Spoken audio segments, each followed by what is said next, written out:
নমস্কার, আশা করি সবাই ভালোই আছেন। সুমতি কিচেন উইথ ব্লগ থেকে সবাইকে স্বাগত। আর দেখতেই পাচ্ছেন এখানে হচ্ছে ফুচকার সরঞ্জাম নিয়ে বসে পড়েছি। আজকে হচ্ছে দই ফুচকা বানাচ্ছি, সেইটাই আপনাদের সঙ্গে শেয়ার করছি। এখানে হচ্ছে খেজুর নিয়েছি, আমসত্ত্ব নিয়েছি, আর খেজুর আমসত্ত্ব আর কিশমিশ নিয়েছি। খেজুরের দানাগুলোকে বের করে নিয়েছি, এই মিক্সার বাটিতে একটু বেটে নেবো।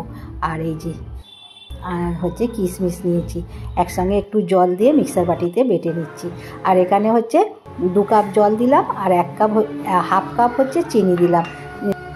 তেঁতুলটা হচ্ছে ভিজিয়ে রেখেছিলাম, তেঁতুলের কাতটা বের করে নিচ্ছি, ছেঁকে নিচ্ছি। ছাঁকনি দিয়ে গলছে না, বাটিতে একটু চেপে হাত দিয়ে একটুখানি ঘষে দিতে হবে। বাটিতে হচ্ছে তেঁতুলের কাতটা বের করে নিয়েছি, আর চিনিটা হচ্ছে গলে গেছে। ফুটে উঠতে তেঁতুলের কাতটা দিয়ে দিলাম। দেখুন কত অল্প করে লবণ দিলাম, লবণটা দিলে ভালো লাগবে। হচ্ছে ফুচকার জন্য যে মিষ্টির চাটনিটা দেয়, সেই মিষ্টির চাটনিটা বানাচ্ছি। আমসত্ত্ব, খেজুর আর হচ্ছে কিশমিশ বাটাটা দিয়ে দিলাম। দিয়ে হচ্ছে একটুখানি ফুটিয়ে নেবো। দেখুন একটু দানা দানা মতন হয়ে আছে, খুন্তি দিয়ে একটুখানি হচ্ছে ধারেতে একটু নেড়ে চেড়ে দিতে হবে। এই রকম করে দিলে তাহলে জলের সঙ্গে মিশে যাবে। আর মিষ্টির চাটনিটা তো একটু লাল হয়, সেই জন্য আমি রেড ফুড কালার দিচ্ছি। আপনারা কালারটা নাও দিতে পারেন, আমি একটু দেখতে ভালোর জন্য দিলাম। দেখুন কত সুন্দর কালারটা হয়েছে।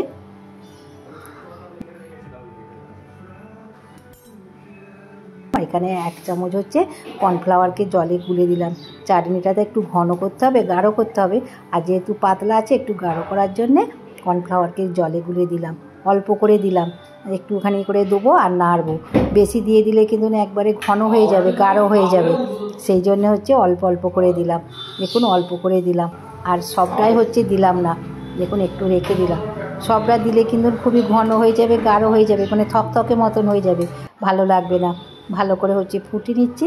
আর একটুখানি হচ্ছে ভাজা মশলা দিলাম মিষ্টির চাটনিতে। দেখুন ভালোভাবে হচ্ছে ফুটিয়ে নিলাম। ঠান্ডা হয়ে গেলে আবার ঘন হয়ে যাবে। আর আপনারা ওই কর্নফ্লাওয়ারটা বুঝেই দেবেন। এবার নামিয়ে নিচ্ছি। আর এখানে হচ্ছে টক দই নিয়েছি। দই ফুচকার জন্য তো টক দই দিতে হবে। টক দইতে একটুখানি হচ্ছে বিট লবণ দিচ্ছি, আর হচ্ছে 2 চামচ হচ্ছে চিনি দেবো। 2 চামচ চিনি দিচ্ছি। টক দইটা টক টক মিষ্টি মিষ্টি খেতে ভালো লাগবে। 2 চামচ চিনি দিলাম, দিয়ে এবার ভালো করে হচ্ছে ফাটিয়ে নিচ্ছি।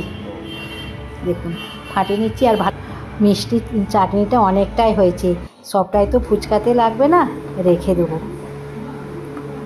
হয়ে গেছে। আর এবার হচ্ছে আলুটাকে সেদ্ধ করে রেখেছিলাম খোলার সমেত, ঠান্ডা হয়ে গেছে। খোসাটাকে ছাড়িয়ে নিয়ে ভালো করে মেখে নিলাম। নিয়ে এবার কিছু মশলা দেবো। বিট লবণ দিচ্ছি, লবণটা আপনারা বুঝেই দেবেন। আর বেশি তো লবণ হয়ে গেলে আবার ভালো লাগবে না। আর চাট মশলা দিচ্ছি। আলুর পরিমাণটা যেমন নেবেন সেই বুঝেই মশলাগুলো দেবেন। আর ভাজা মশলা দিলাম। আর দিচ্ছি পানিপুরি মশলা দিচ্ছি। পানিপুরি মশলা হচ্ছে তেঁতুল জল যদি না থাকে, আপনারা পানিপুরির মশলাটা জলে গুলে দেবেন, তাহলে তেঁতুল জলের কাজ করবে। ধনে পাতা দিলাম, কাঁচা লঙ্কা দিলাম, দিয়ে ভালো করে হচ্ছে মেখে নেব। আমি আর লেবুর রস দিলাম না, আপনারা পারলে লেবুর রস দেবেন। আর এখানে মটর আর ছোলাটাকে একটু লবণ দিয়ে সেদ্ধ করে রেখেছিলাম। ভালো করে এবার আলুর সঙ্গে মেখে নিচ্ছি। এই আলু মাখাটা খেতে কিন্তু দুর্দান্ত লাগবে, টক টক লাগবে, ঝাল ঝাল লাগবে, যেহেতু পানিপুরির মশলাটা দিয়েছি। আর এই যে এখানে ফুচকা বাজার থেকে কিনে নিয়ে এসেছে, বাড়িতে কিন্তু তৈরি করিনি, তেলের মধ্যে দিয়ে ভেজে নিচ্ছি। কত সুন্দর ফুচকাগুলো হয়ে গেল, দেখুন কতগুলো করেছি। আর এই জিনিস এখানে ফুচকা নিয়ে বসেছি, আর বৃষ্টি হচ্ছে দেখুন ঝমঝমিয়ে।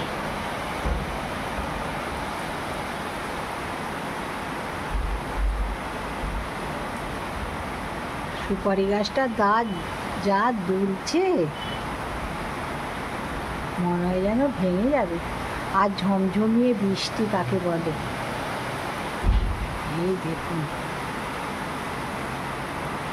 হেসে হেসে পেট ব্যথা হয়ে যাবে। এই যে দই ফুচকার জন্য সমস্ত নিয়ে চলে এসেছি এখানে। এবার হচ্ছে প্লেটের মধ্যে হচ্ছে সাজাবো। আর কী করে হচ্ছে দই ফুচকাটা করে আপনারা প্রথম থেকে শেষ পর্যন্ত দেখুন। ওই যে একজন ফুচকা খেতে এসে হেসে যাচ্ছে, দমে হাসতেছে, দমে হেসেই যাচ্ছে। এই দেখুন বন্ধুরা, একটা ফুচকা নিয়েছি, এই দেখুন কতগুলো ফুচকা ভেজেছি দেখুন। আর এগুলো বাজারে কিনতে পাওয়া যায়, আমি বাজার থেকে কিনে নিয়ে এসেছি, নিয়ে এসে আপনাদের সঙ্গে শেয়ার করছি। প্রথমে এই যে আলুর পুর দিয়ে দিলাম, একটু বেশি করে আলুর পুর দিয়ে দিলাম। আগে সাজিয়ে নিচ্ছি সব। আপনারা যেমন আলু খাবেন সেই বুঝে হচ্ছে আলুর পুর দেবেন। ঠিক আছে, এরকম বন্ধুরা সাজিয়ে দিয়েছি প্লেটের মধ্যে। আর একটা হবে, আর একটা দিলাম, নাহলে উল্টে যাচ্ছে, অনেকগুলোই একসঙ্গে দিতে হবে।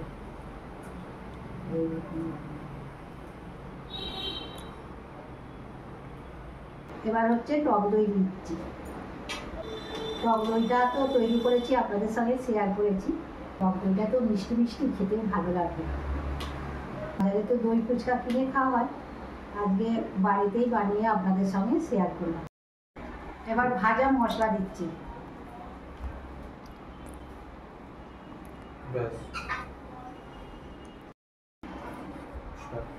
এবার দিচ্ছি লাল চাটনি, মানে এটা মিষ্টি চাটনি। এই মিষ্টি চাটনিটা খেতে কিন্তু খুবই ভালো লাগে। আর অনেকটাই তো হয়েছে, এগুলো সিঙ্গারার সঙ্গে খেতেও ভালো লাগবে।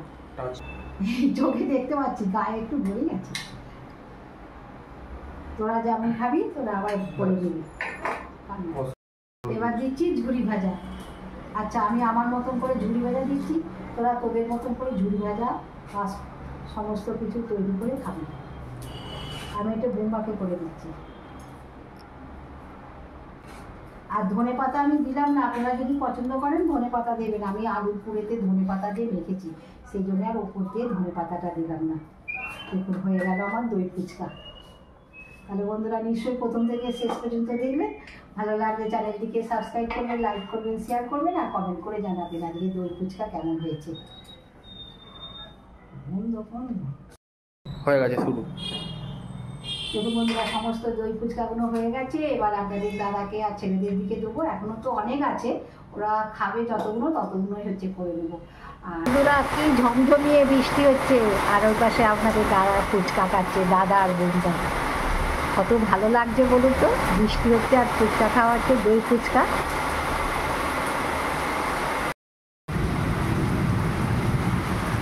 শুনতে পাচ্ছেন মেঘ ডাকছে।